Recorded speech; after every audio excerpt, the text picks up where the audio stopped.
Got an outstanding wide receiver, Trayvon Brown. Quarterback, Ayers,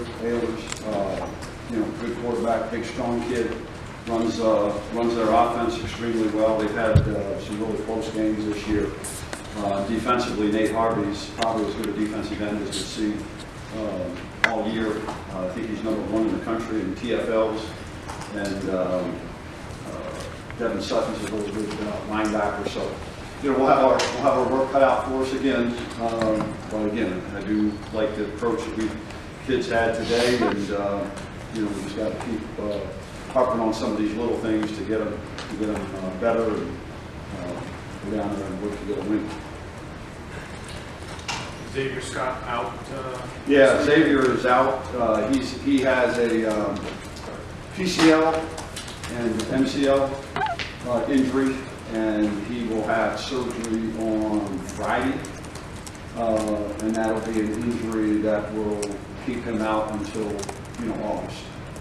So he'll be involved with anything in the spring, and then it should be good to go come on. So that's unfortunate for him, but I know he'll attack the rehab vigorously and do everything he can to come back stronger and better than what he was before. And who fills in the gap for his absence? We have Dante, and then Dominico, will be there as well. So, give us an opportunity to see Dante play a little bit. Dom played on special teams last week. So those are the guys that take over there. How do you like how Dante's transitioned into college, true freshman?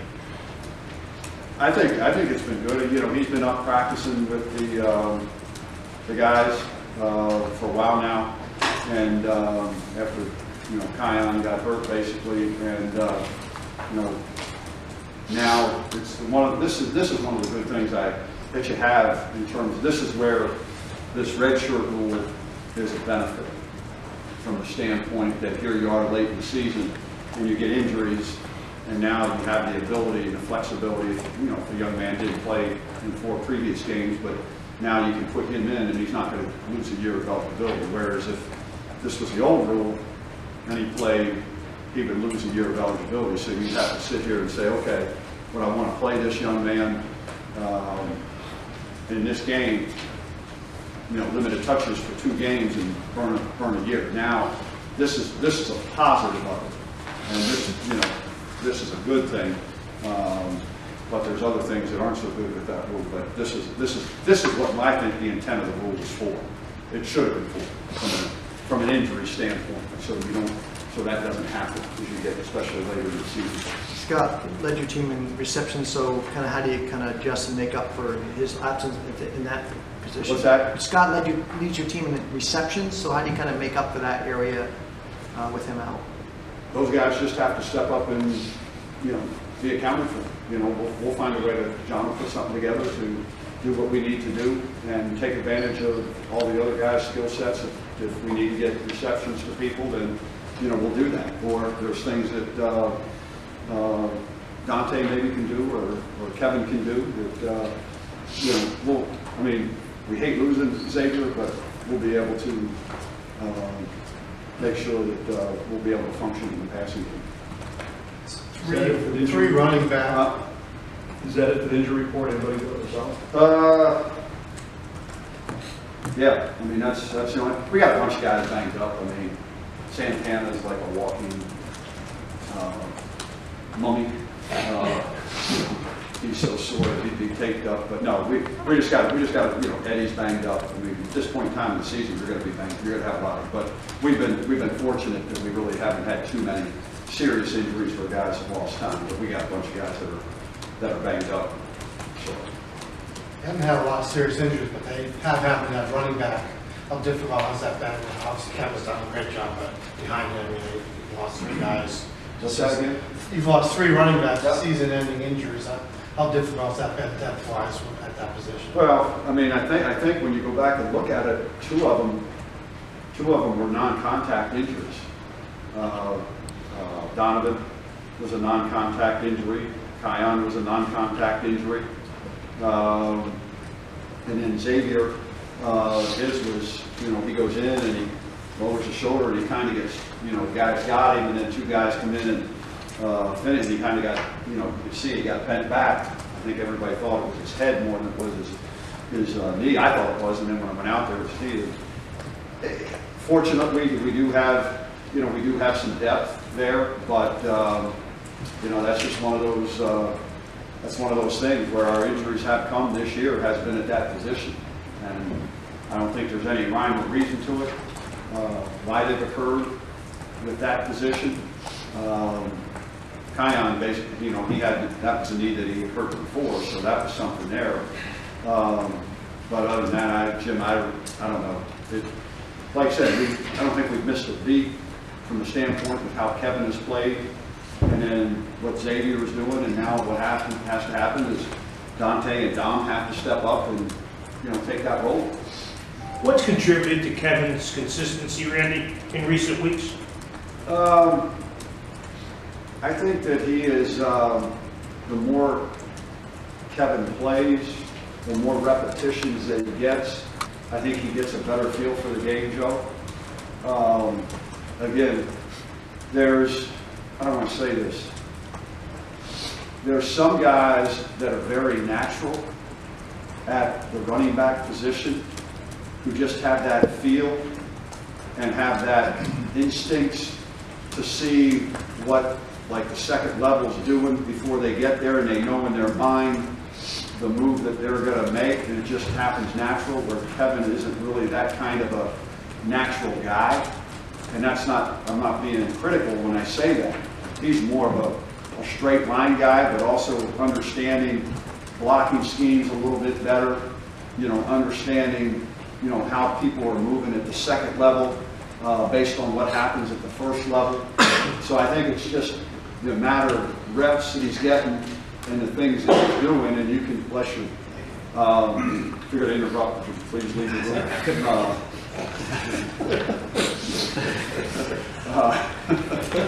But he's gotten a lot better because of those repetitions, and that's the one thing that you see. And the one thing about Kevin is an extremely hard worker, and he's an extremely prideful young man. He wants to do well. He wants to be as good as he can be in everything he does. We see the same thing with him, academically. And I'm just really pleased with the growth and the development that he's shown. And I know that he'll continue to show because he is. He's a humble young man, and he learns well from his mistakes. Another night game this week. I know you're not happy about that. Is that something you'd like to see the conference maybe address in its next TV deal, or how would you like to kind of resolve that?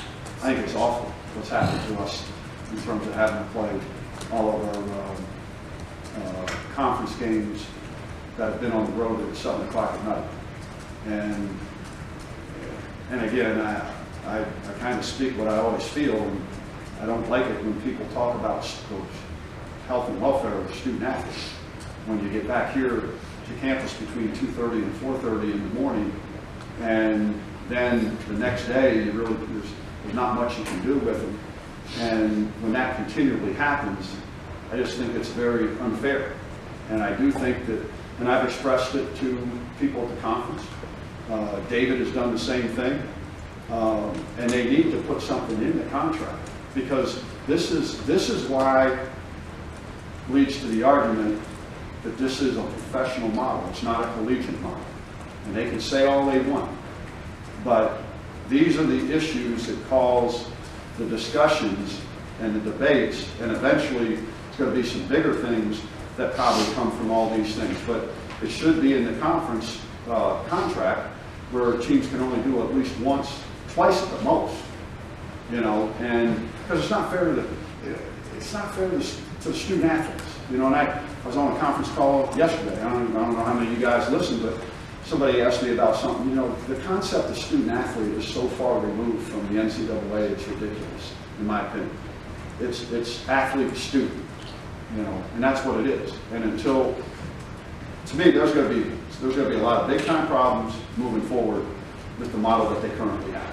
And if things don't change, eventually, you know, kids, it wouldn't surprise me if kids boycott. Wouldn't surprise me. And, but don't sit here and talk about all these things. And I'll give you another example, okay? I'll give you another example. Because we didn't qualify for a bowl, and there's many other teams that haven't qualified for a bowl, we have to go and try to get a waiver to be able to have our young men host prospective student athletes next weekend if we bring them in. Because the way the rule is right now, they have to have the whole week off and they can't host. So we have to go write a waiver. So now, we didn't win enough games, so now we're going to get penalized that we can't really have a recruiting weekend on top of that? Now, how insane is that? You know, and when they put these rules in, and this was the autonomy thing, when people put these rules in, so now we're waiting to see if we can get a waiver or not. And we're waiting to see if we're going to bring kids in, you know, that first weekend that we can, because we might not be able to, because we wouldn't be able to have our own student athletes host. And then they say, well, maybe the kids that are using our eligibility. Well, those kids ain't going to be here when those kids come to campus. So why would you use them? So these are some of the things, and people wonder why you get frustrated, okay? And until they address some of these things, until they get people that really understand and really know what's going on to be involved in all this stuff, you know, you're going to have all these issues that aren't fair to the student athlete. And that's the bottom line. Is there a precedent? There was a blanket waiver for it, but then that just covered for last year. So, but now, after doing it last year, you would think somebody would make a rule and present the rule to say that you could do that. Because, so now, technically, like I said, instead of having maybe having whatever 6 recruiting weekends, you're only going to have 5. Because who wants to bring kids here if their student athletes can't host them? You know, if you can't give them money to show them around and go to, you know, you can make it it's an occasional meal, but then you can't give them the money to host it. I mean, it's ridiculous, ludicrous. So how quickly do you think you'll get that waiver? Or do you? I don't know. Do you need it? We're waiting to find out. We put it in and we're waiting to see. You know, hopefully we'll hear something today. Do you But think, I don't know if we will, but it shouldn't even have to go to that because it's common sense. I mean, I don't know where common sense is going in this world anymore. It's kind of going out the window. Common sense doesn't mean anything anymore. Marche was talking about how players need to get, some players need to get better prepared. They need to get better prepared for games, like watch film and stuff. Do you think that some of the young kids don't understand the importance of watching film and doing that kind of thing to prepare on their own? Yeah, I think so, and I think some of the upper guys upperclassmen need to do it too. So I think he was speaking as a group, really, not just, he wasn't pointing to the other guys. Yeah, I mean, that's the one thing. The freshmen, they don't know how to do it. You got to teach them everything. The upperclassmen, that's where you want your upperclassmen to be a help to that, to help those young men learn and understand. Because we as coaches can't be with them to do those sort of things. So we have to teach them as much as we can, and to watch the film, how to watch the film, you know, how to break it down, all those sort of things. And that's why those guys, everybody needs to do more of that, because you can never be prepared enough and to understand tendencies, and then because what it does, it helps you play with more confidence, it helps you play faster when you have all those, when you know your opponent inside and out. I know you equated it to golf in the past with kickers. Is Target something in his head? You have a little bit of the yips or something in terms of, you know, pushing him and stuff? I mean, we've tried to help him and talk to him and everything else, and you know, it's one of those things that you know, you just gotta figure it out.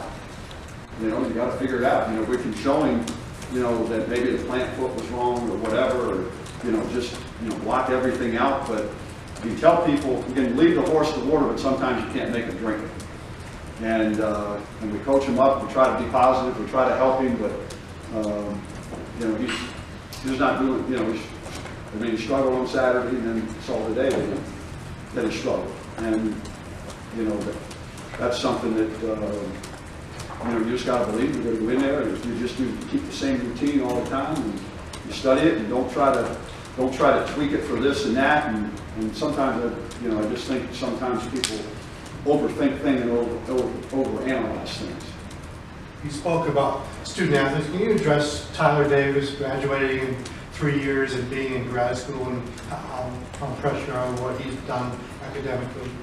The one thing that I think that, there's a young man that's really taken advantage of his opportunity academically and athletically to be able to do that, to graduate in 3 years and then to go and work and more than sure he'll get his master's, but to do that, that goes to show you that he has discipline, he has a plan, and I think it doesn't surprise me with him, because one of the things I think that's kind of gone unnoticed a little bit, with Tyler this year is that he's impressed me from the standpoint of, I know that football is important to him. I know that this program is important to him, because what he's done to get himself ready to play each and every week coming off that ankle injury is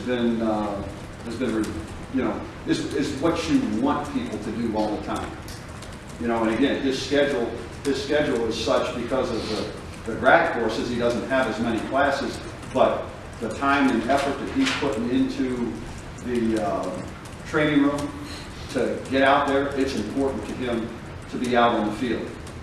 So like I said, not only what he's done off the field in the classroom, but what he's done, on the field to make himself better and to keep putting himself in a position to be out there playing has been impressive. 10 games in, where have you seen the most improvement in your defensive backs this season? I would say at least some of the fundamentals of the position, and if you don't, some of the techniques. Do we still make mistakes? But yes.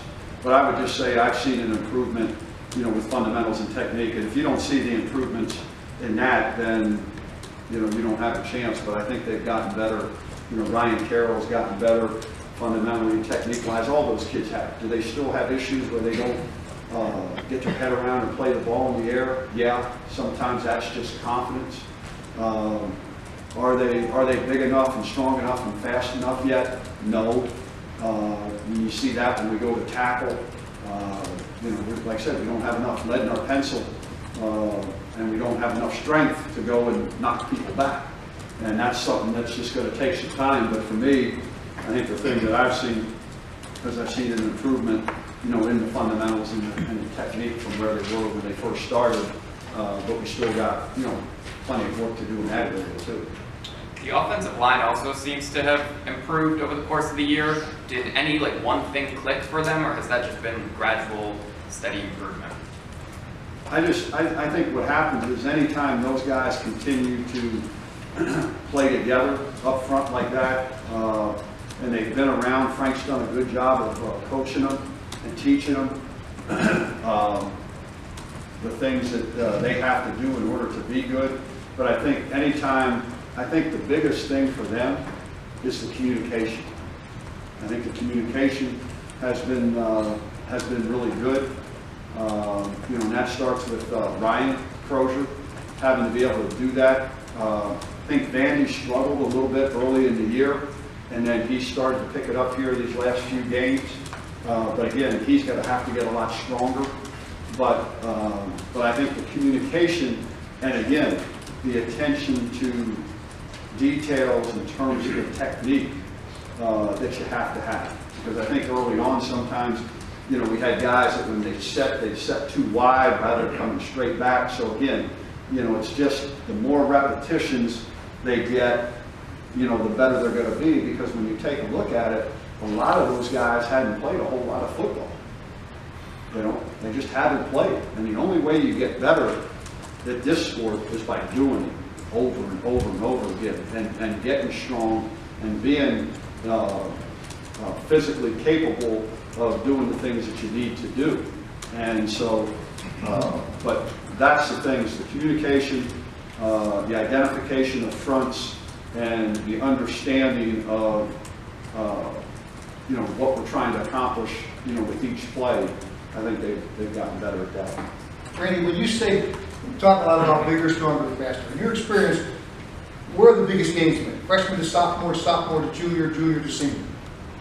Well, I think it's an ongoing thing, but I think they can make their biggest gains, between their freshman and sophomore years, especially the guys that come in redshirt, because now they're getting into the program and they're there, and then now when the season, because they're lifting 3 times a week, but then when the season's over, it's even more intensified than what it was for the guys that don't play. It's intense during the season because they're not playing. Where the guys that are playing, it's more of a making sure we maintain. But now some of the guys we have, they were so weak they should have gained anyhow during the season, with just lifting twice a week.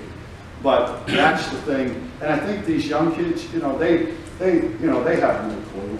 I mean, you tell them that, hey, you got to put on the weight and all that stuff, and they got away with this stuff, and it's a growing process with these kids. But I think the biggest is between the end of the season now, and then by the time we start fall. I mean, they should make a pretty good, substantial jump, in my opinion. But then it's just going to increase because as long as they work at it. I mean, that's the thing. The weight room is not for everybody because it's work. And you're pushing weight, and it's uncomfortable. And who can be comfortable being uncomfortable? And that's what those guys have to do. And that's why I said there's some things. I mean, you guys saw right there at the end of practice today. Rob King comes in and does a nice, thud up. Well, what's running back do? He drives him 5 yards past. Because he doesn't have enough lead in his pencil. He doesn't have enough strength yet. Got to put on some weight. He's got to get stronger. So that's the thing, and that's one of the things that you see when we play people, and the people we go against. You see them. I mean, they're developed. We're not developed yet. We got a bunch of young kids that aren't developed yet. They're trying and they're working and everything, and they're doing some good things, and we're doing some things not so good. But we're not going to be able to do some of those things we'd like to do until they get put on weight and they get stronger. Simple as that. And again, when you become like I said, you become a 5th-year senior, in the offensive line, if you're not squatting over 600 pounds and you're not benching over 400, you haven't really worked since you've been here, or it hasn't been that important to you. Anything else? All right, appreciate it.